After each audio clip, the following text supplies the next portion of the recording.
Gina, thank you. Rounds 2 and 3 of the NFL draft get underway later tonight in Kansas City. But this morning, Colts fans are still talking about the first-round pick, Anthony Richardson. How can we not? The former Florida quarterback made quite an impression on the Colts front office. Our Samantha Johnson is live in Kansas City with what sports experts are saying about this pick. Good morning, Sam.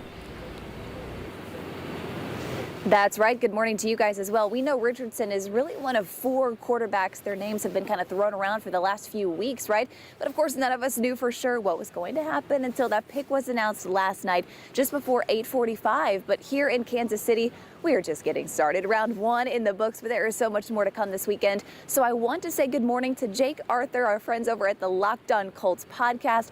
Jake, you told me you were able to get a couple hours of sleep, which is good. And now that you've had time to really digest what happened here last night, what does this really mean for Indianapolis?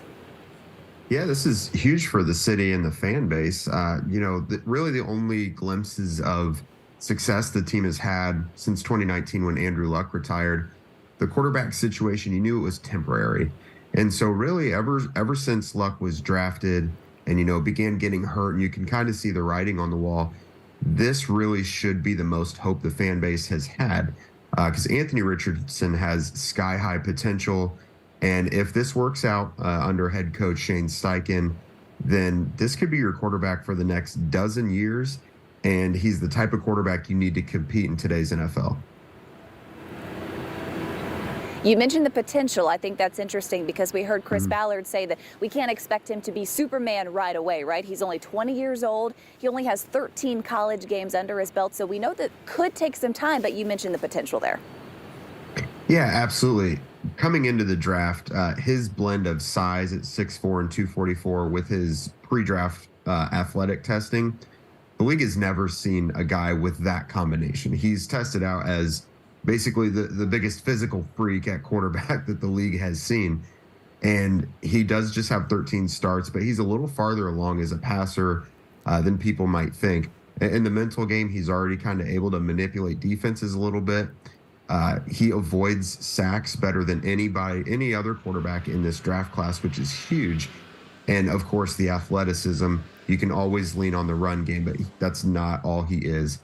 So there is so much to like about this pick for Colts fans.